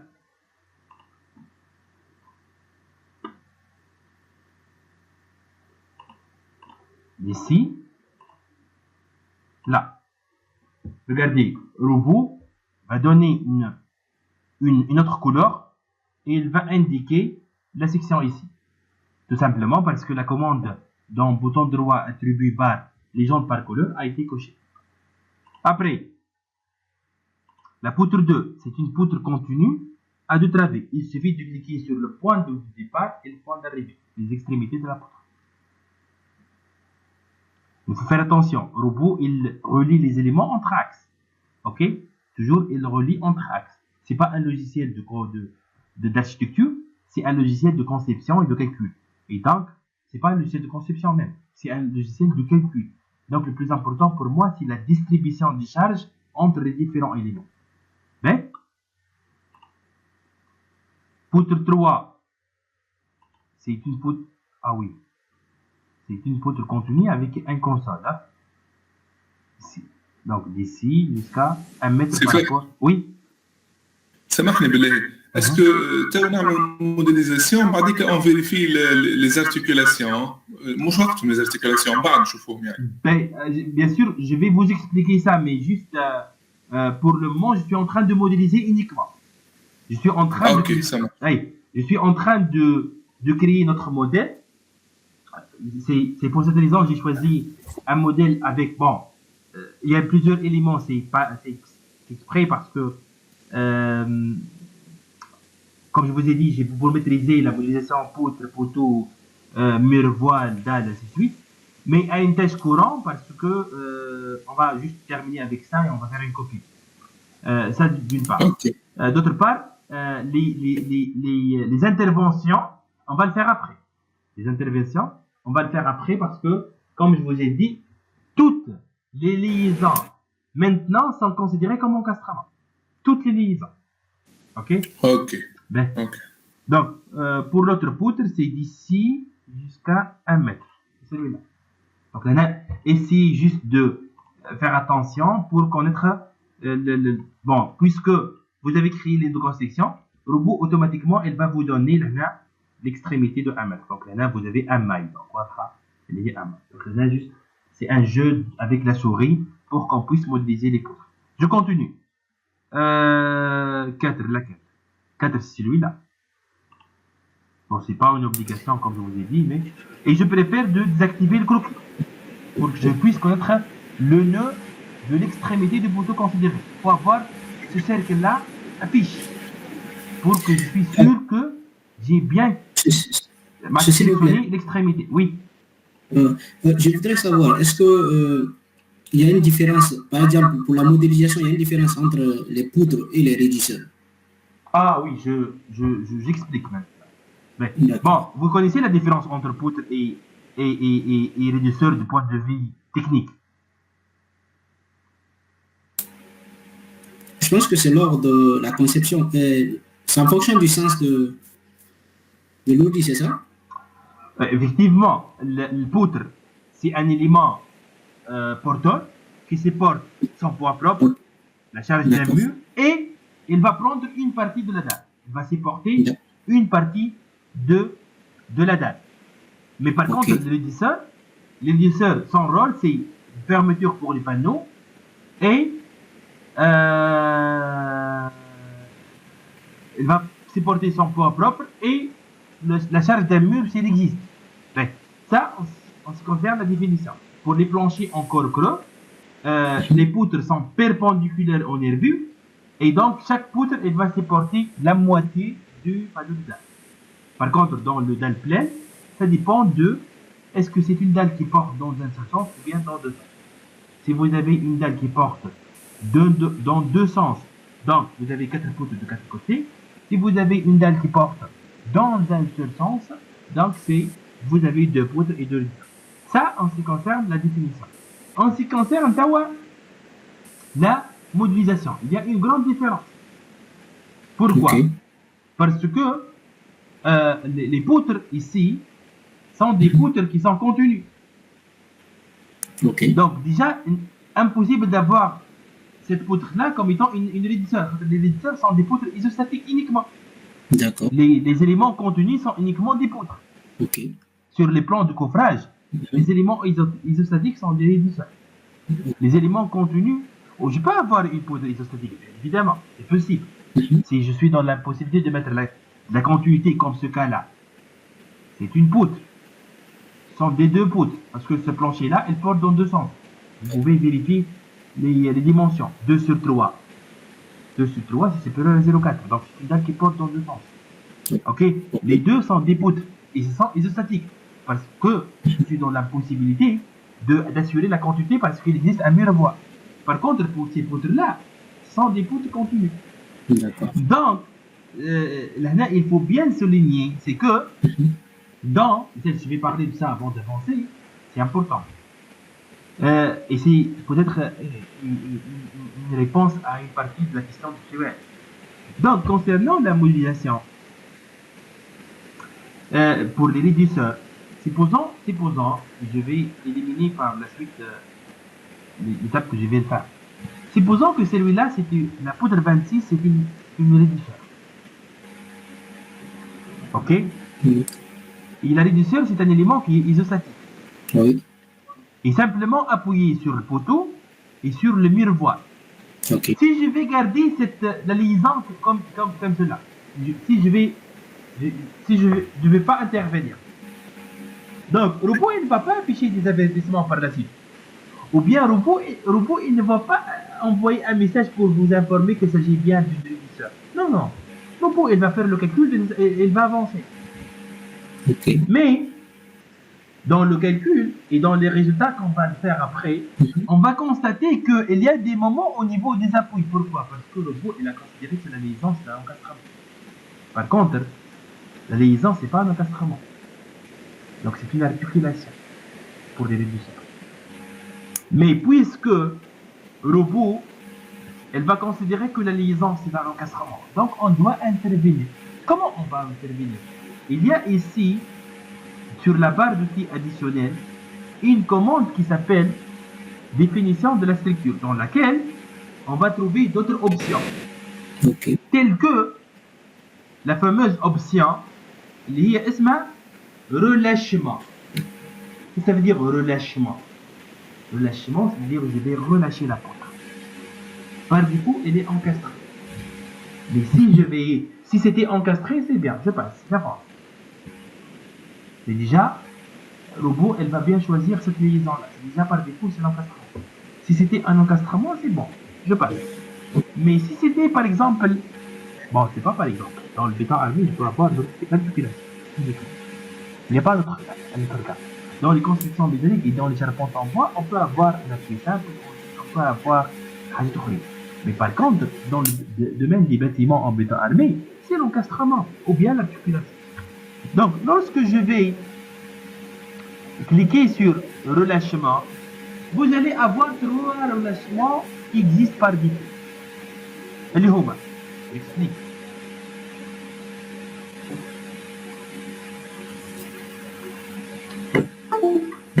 Par exemple, si vous avez par exemple modélisé cette structure-là, vous avez un portique par exemple, 2 fondations ici. Et vous avez poteau plus traverse, plutôt ça va poutre. Si là, vous avez encastré. J'ai dit, il ne faut pas cliquer sur cette commande-là. Vous n'avez pas besoin de faire ça. C'est déjà la liaison par défaut, c'est l'encastrement. Mais par exemple, si vous avez, maintenant, ici, vous avez une articulation et ici une articulation. Articulation ici et articulation ici. Si je vais garder, comme je vous ai dit, la liaison telle qu'elle est, l'encastrement. Donc c'est faux. Donc je dois intervenir. Qu'est-ce que je vais choisir comme option? Je vais choisir articuler, articuler. Et lorsque je clique sur la poutre, qu'est-ce qu'elle va faire au bout? Elle va relâcher la section d'ici et elle va relâcher la section d'ici. Donc maintenant, notre poutre, il est bien articulé. Et c'est correct. On doit faire ça ici. La poutre, elle est simplement poutre ou bien régisseur pour les éléments isostatiques d'une façon générale.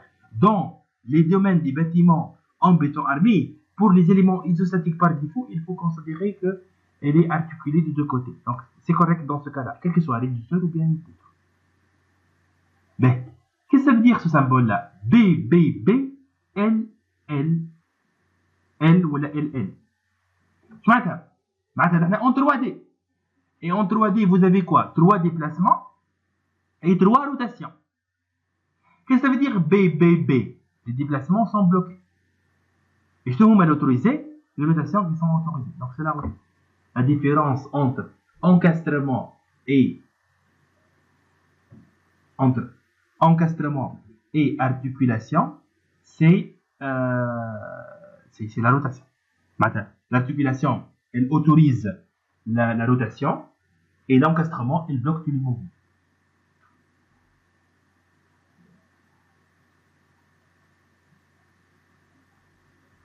Dans d'autres cas, dans le cas où vous avez une poutre biarticulée, si vous avez par exemple l'autre cas, une partie encastrée,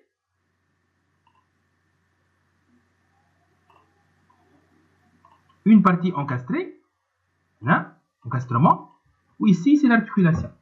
نجي لهنا ونقول له راهو حبها articulé d'un côté, encastré de l'autre côté, ou elle a encastré d'un côté et articulé de l'autre côté.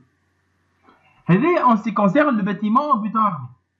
Donc là, c'est largement suffisant ces éléments-là. Les relâchements qui existent déjà sont largement suffisants. Bien sûr, comme d'habitude, la page blanche existe toujours pour créer d'autres relâchements. Et surtout dans le domaine des bâtiments en charpente métallique ou en charpente en bois ou en aluminium, عندي d'autres liaisons اللي ينجموا يكونوا ماهمش l'encasтрement, ماهمش l'articulation, نولي نعمل une autre relâchement. De toute façon, lorsque je clique deux fois sur articuler, regardez là, les déplacements sont bloqués et les rotations sont autorisées. Ok? Donc هذيك هي كي نحل هنا مثلا encastré articulé, حتى شيء ما هو موجود على اليمين هذا c'est l'encastrement et elle va autoriser les rotations à gauche. Donc هذه c'est important comme démarche si vous avez des éléments qui sont articulés. باهي. Ok, c'est important, c'est très important lors de la modélisation et pour avoir des résultats qui sont corrects. إذا كان vous avez effectué un relâchement ومن بعد قلت لا je vais changer le ferriage ou je vais avoir l'encastrement, il suffit de mettre la flèche devant supprimer, il suffit de cliquer sur les poutres, vous allez supprimer les relâchements. On revient après sur cette partie-là. C'est bon, c'est elle. واضح سي فخر واضح bien compris. Donc je reviens après pour bien réaliser ça pour les différents éléments et je continue par la création des poutres. Donc là, poutre 3, poutre 4 c'est bon, poutre 5 isostatique. Ok, c'est ici isostatique.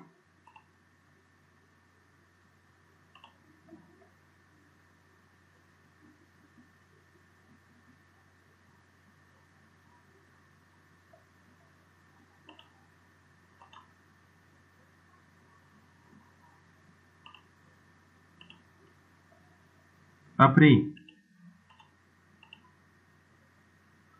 poutre 6. Bon, là, il a choisi, je ne sais pas pourquoi, mais normalement, pour optimiser, j'explique bad. Allez, bon, c'est des points de vue, des efforts internes. Regardez, dans le domaine du génie civil, hein, c'est partout. Il y a des charges appliquées sur la structure. Les charges permanentes, les charges d'exploitation, l'action du vent, de la neige, l'action sismique, poussière. Et donc, ce sont des actions extérieures appliquées sur la structure. Les efforts que je vais utiliser pour le calcul, la vérification de la section, ou bien le dimensionnement de la section, et la vérification de calcul des armatures, là, ce ne sont pas les actions extérieures appliquées, ce sont les efforts internes. Ok? Donc, une structure isostatique, c'est plus économique qu'une structure isostatique. Pourquoi? Pour les structures hyperstatiques, les efforts internes sont moins importants que les isostatiques. Et puisque les efforts internes sont moins importants, section de couvrage moins important, et section d'armature elle est moins importante. Donc, en tant qu'ingénieur physicien, si je suis en train de réaliser une conception, des préférences, c'est d'assurer des poutres continues et des dalles continues et des nervures continues pour optimiser la section de ferriage. Nervure à 4 mètres, vous allez trouver une barre H12 مرلوطة ou H10 من فوق. إذا كان عاملها continue à 3 travées, تولي H10 H10. Ok, mais c'est par expérience. Dima, la continuité, elle nous permet d'assurer Dima une optimisation. Et notre rôle, comme je vous ai dit, c'est toujours d'optimiser. D'optimiser et d'optimiser. On ne cherche pas uniquement un résultat.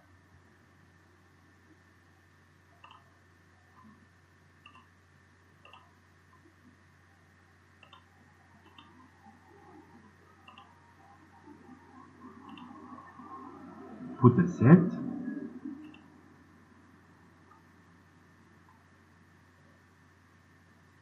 Poutre 8.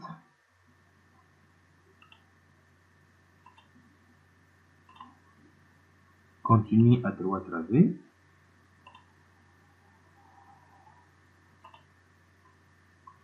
Le 9, c'est celui-là. De travées de 1, 2, 3, 4, 5 travées. 4 travées avec une console.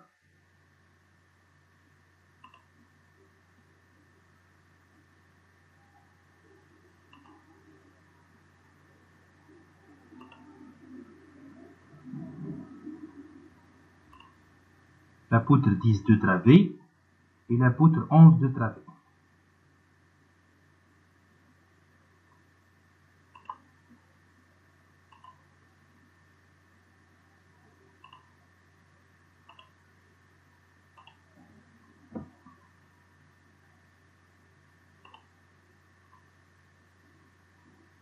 Et finalement la poutre 12.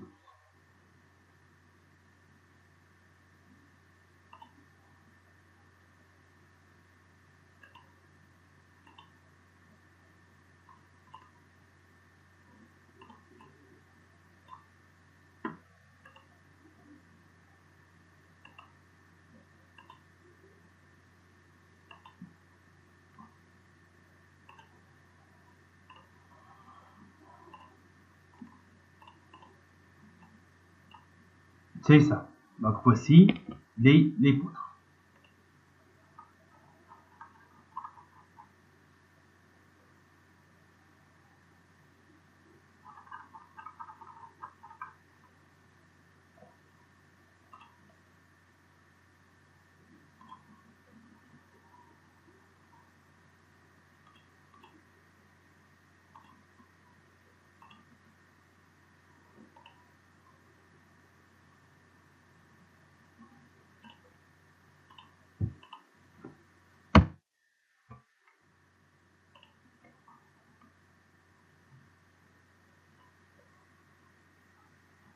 Ok, donc je vais rapidement donc continuer avec cette partie-là, qui est celui-là.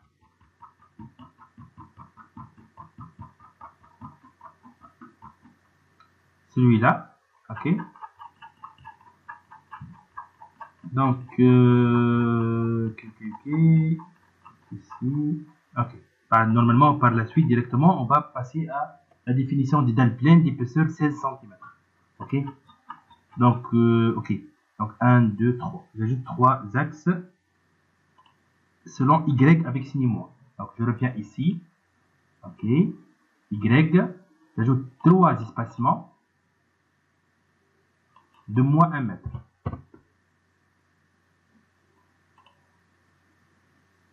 Abaisser. Très bien. Donc voici. Ok. Je désactive l'affichage des croquis. Ok. Donc ici, vous avez quoi? 1, 2, 3, 4, 5, 6 espacements. Et par rapport à quel poteau? Par rapport à celui-là.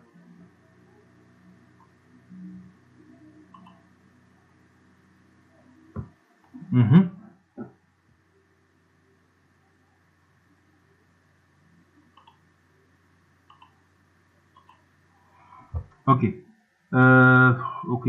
Parmi les méthodes, donc je vais tester. Ok. Je vais créer un arc.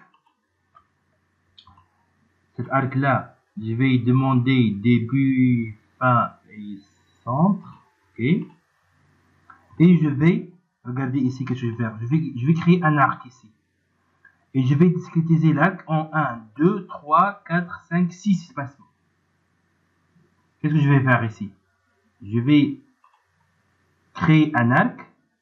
Et pour le nombre de discrétisation, je vais mettre 6. Donc, il va diviser en des morceaux égaux. Donc, je vais avoir 6 morceaux. Chaque morceau représente la position du poteau. Voilà. Méthode. Et j'ai choisi quoi? Début, fin et centre. Ah non.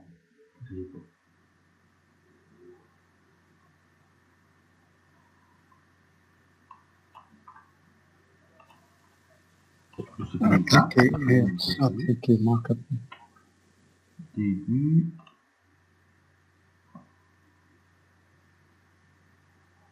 Début. Ah oui. Centre et fin. Ok. Début, centre et fin. Début, centre et fin. Donc, là, je vais avoir quoi? Je vais avoir ici la position des différents poteaux. Je reviens maintenant à poteau béton armé. Poteau béton armé, P20, 20, 20 x 20 comme d'habitude. 3 mètres. Voici la position du premier à hauteur de 3 mètres. Voici la position du premier poteau. Deuxième poteau. Troisième poteau. Quatrième poteau. Cinquième poteau. Et normalement, le sixième, c'est le miroir. C'est ça. Et bien sûr, je n'ai pas besoin de l'arc maintenant. Je peux le supprimer. Regardez maintenant. J'ai créé ces poteaux. Donc, j'ai créé un arc. Avec la commande objet arc. Et j'ai choisi, bon, début, centre, fin, début, comme vous voulez. L'arc. Et je vais ici discrétiser. Le nombre de discrétisation, c'est le nombre des espacements. 1, 2, 3, 5, 6, 7. Ben, après, c'est bon pour cette commande-là. Maintenant, je passe à l'étape suivante. Normalement, c'est la création à 100 poutres. C'est une dalle pleine directement appuyée sur les poteaux. Alors, il n'existe pas. Puisqu'il n'a pas mis ici, poutre, donc, ce sont des... On va passer maintenant à la création des dalles. Ok. Et je vais commencer panneau par panneau. Ok. Donc là, je vais avec poutre. Poutre, poteau, mur voile. Bon, mur voile avec ouverture s'il existe. Et ici, une dalle. Très bien. Mais pour le plancher,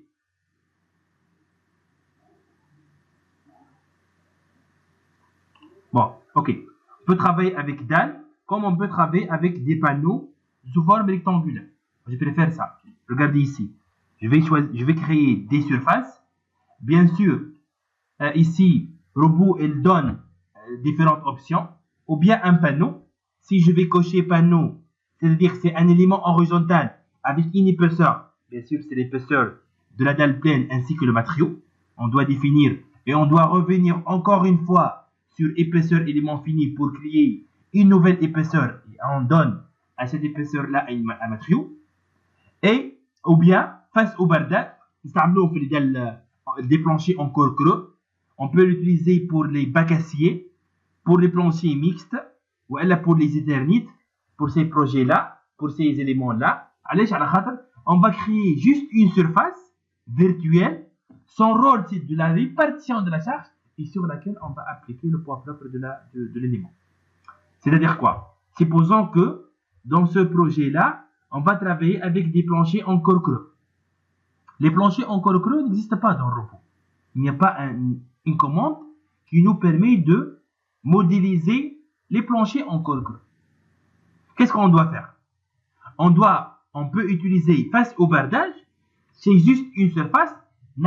On donne à cette surface-là le sens de répartition de la charge qui est le sens des nervures.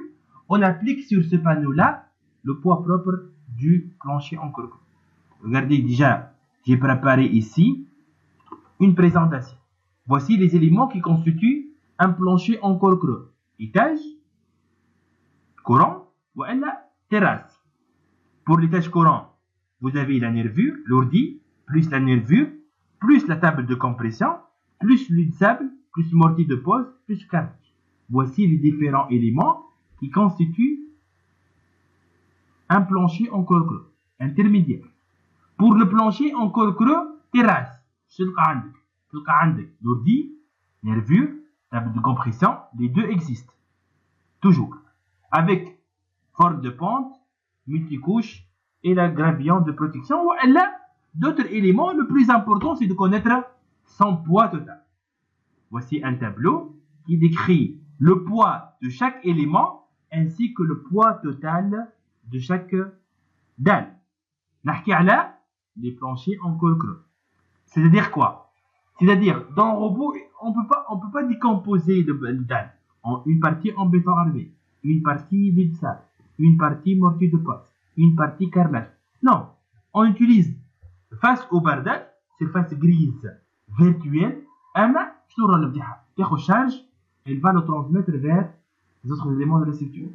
Donc, on doit définir l'épaisseur. Ainsi que, c'est pas l'épaisseur, c'est le sens de répartition de la charge, ainsi que on applique sur ce panneau-là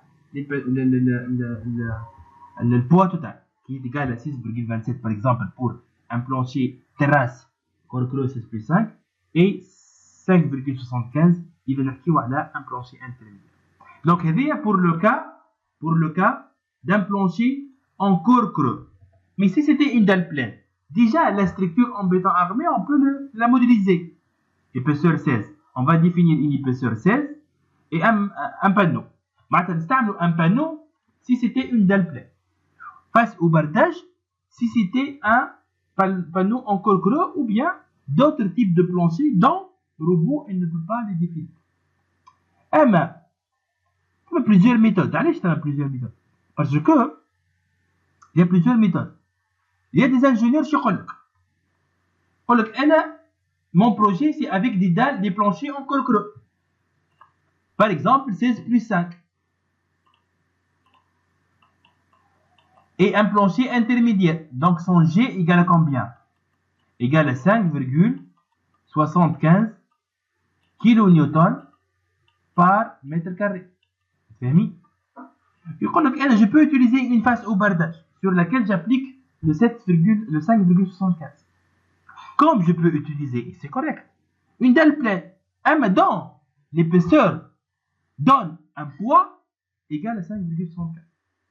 On sait très bien que la masse poids volumique béton armé égale à 25 kN par mètre cube. Fois l'épaisseur de la dalle, il y a le poids de la dalle. Donc, le poids propre d'une dalle égale l'épaisseur fois la masse volumique. Je on dit لازمني نطلع une épaisseur telle que le poids de la dalle pleine égale à 7,75. Donc, l'épaisseur égale 5,75 sur 25.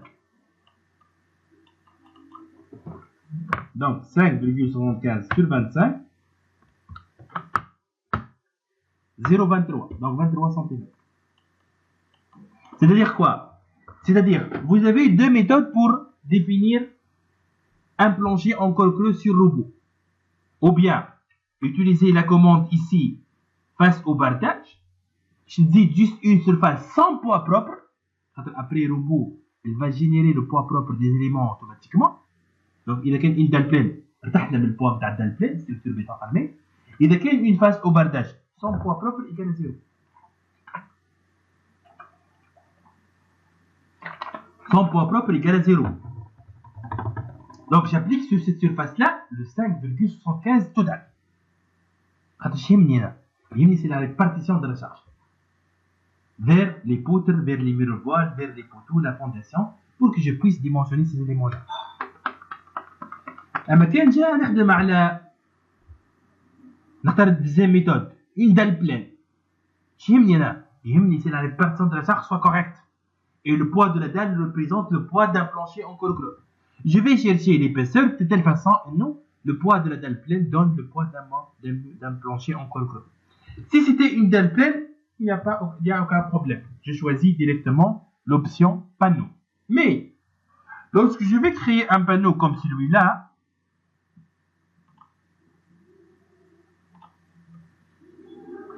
c'est insuffisant le travail que j'ai effectué ici. Allez, pour cette épaisseur, pour ce panneau-là, je dois ajouter quoi?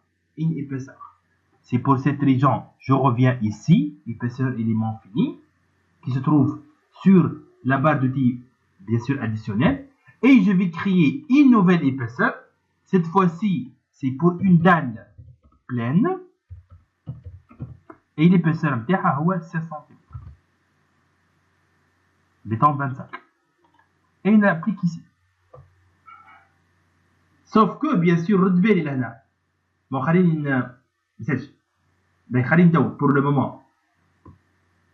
Donc, de point de vue modélisation, je dis étape par étape. De point de vue modélisation, c'est bon. Ce panneau-là a été très bien appliqué. Ok? J'ai créé un panneau. Et pour ce panneau-là, j'ai considéré ou j'ai appliqué une épaisseur. J'ai défini une épaisseur. Ok, c'est bon, très bien. Du point de vue chargement maintenant, n'oubliez pas que le robot, lorsqu'il va générer automatiquement le poids propre, elle va considérer le poids d'une dalle pleine. Mais le panneau, c'est pas uniquement une dalle pleine. C'est une dalle pleine plus le revêtement. Donc après, on doit ajouter revêtement comme charge appliquée sur le panneau. Et toujours, on parle d'une charge permanente. Pour les dalles pleines, on va ajouter une épaisseur. Pour les dalles pleines, on a besoin de dimensionner la dalle pleine pour déterminer le période de la dalle pleine. Donc, on doit respecter l'épaisseur de la dalle pleine. C'est avec la même remarque sur les corps creux. Le poids total égale maintenant 800 et je vais chercher une épaisseur pour générer le poids total de la dalle. Mais n'oubliez pas que vous avez demandé, dans ce cas-là, de dimensionner les dalles pleines. Donc, vous avez besoin de considérer l'épaisseur réelle de la dalle pleine. Et pour le revêtement, on va l'ajouter après comme une charge permanente surfacique appliquée sur le panneau. Reste une autre étape pour la modélisation. Même avec la création du panneau et la définition de l'épaisseur du panneau, reste un problème. Allez, reste je peux utiliser outil cotation. Regardez là. Normalement, c'est 2 mètres.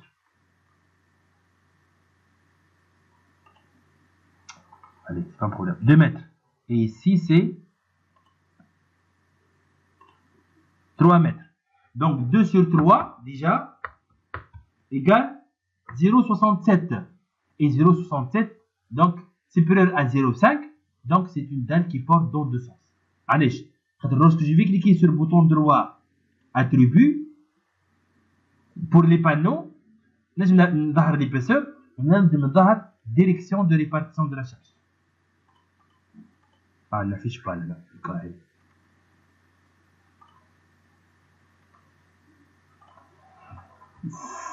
Oh, elle n'affiche pas ici.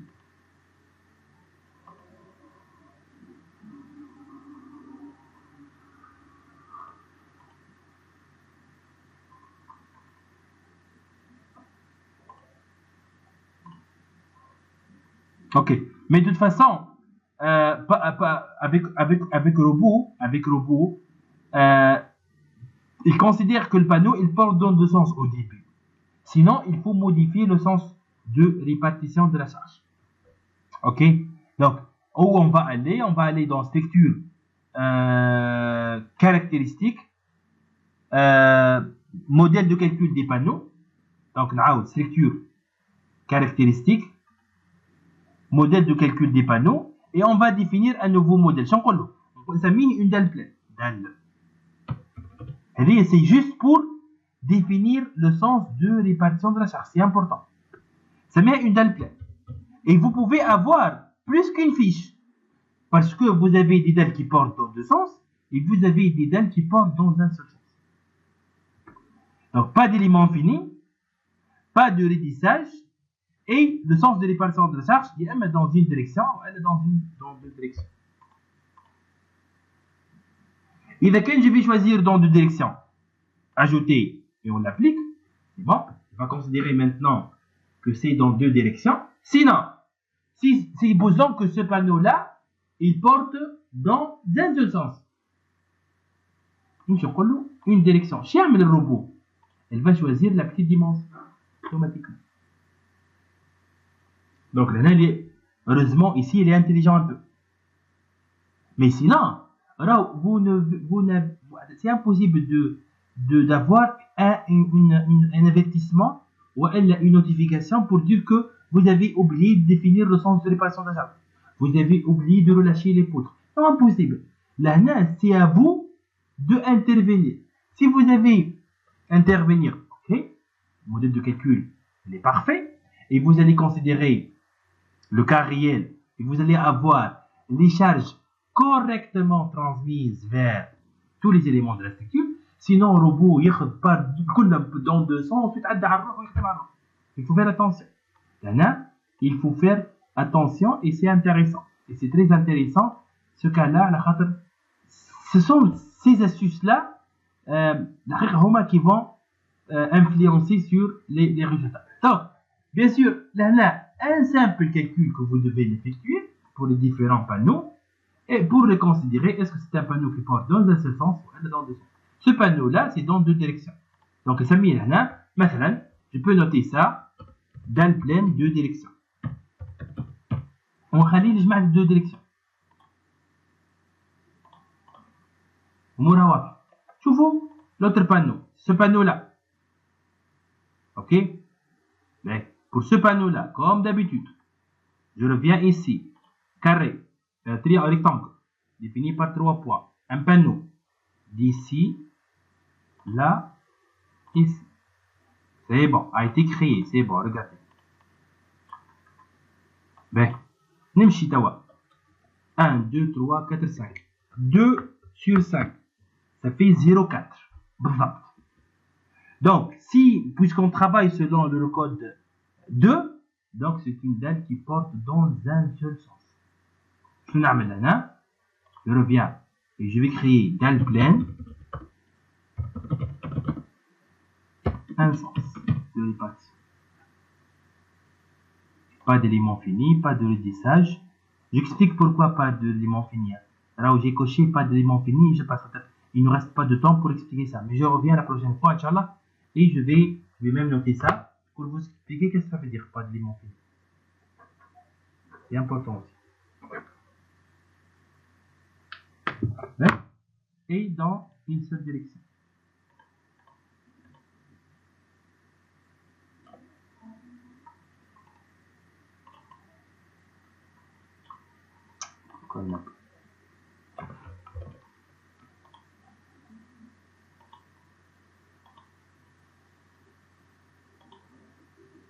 باهي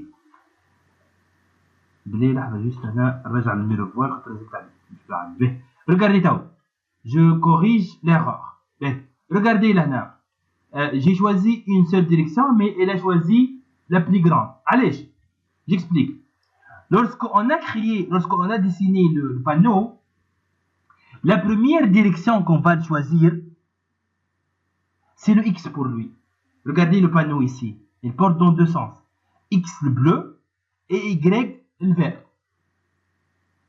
Ici, il faut faire attention. La première direction que je vais choisir, c'est X. وهو ماشي ياخذها سونس ان سول سونس اللي هو اللي يهز تاع البانو. انا وقت صورت البانو هذايا بديت مشيت للنا ومن بعد رجعت هكا خذنا الاكس هو البلي غراند ديمونسيون. اش نعمل؟ نفسخو ديما ناخذ لا بروميير ديريكسيون هي لا بلو ديريكسيون باش كان si c'était un panneau qui porte dans un seul sens, elle va prendre la petite direction comme le sens de répartition de la charge. Donc la première, je reviens ici. Normalement, هكا صحيح. C'est bizarre qu'elle Donc, je reviens. Structure, caractéristique, modèle de calcul. Un seul sens. Regardez maintenant. C'est correct. Pour résumer, si c'était un panneau qui porte dans deux sens, c'est pas un problème. Placez comme vous voulez le panneau et il va considérer les deux sens de répartition de la charge. Mais si c'était un panneau qui porte dans un seul sens, lors de la modélisation des panneaux, il faut commencer avec la petite direction. Pourquoi? Parce que pour lui, c'est le X. Et lorsqu'on dit un seul sens, elle va considérer une direction, c'est le X. C'est correct? C'est clair ce point-là? واضحة البوان هذه بالله؟ Déjà, ouais. Oui, c'est clair pour moi, monsieur. Ok. Donc, la première direction choisie pour modéliser votre panneau, c'est celle, la petite dimension. Dans le cas où vous avez un panneau qui porte dans un seul sens. Si vous avez un panneau qui porte dans deux sens, peu importe la direction que vous avez choisie. Ok? C'est ça, donc on a presque terminé avec le premier étage, Inch'Allah. Si on termine le premier étage, le RDC, on va appliquer les charges et on va continuer par la modélisation des autres étages et le dimensionnement, Inch'Allah, des autres éléments de la structure. Donc c'est tout pour cette séance-là. Inch'Allah, on continue la prochaine fois. On va essayer de finir avec ce projet-là pour qu'on puisse passer, Inch'Allah, à un autre projet. C'est pas plus important, mais aussi important parce que les différents ouvrages choisis dans cette formation-là ne sont pas tous et à chaque fois on va découvrir d'autres options et d'autres démarches et d'autres techniques pour quelle que soit la modélisation ou bien le dimensionnement.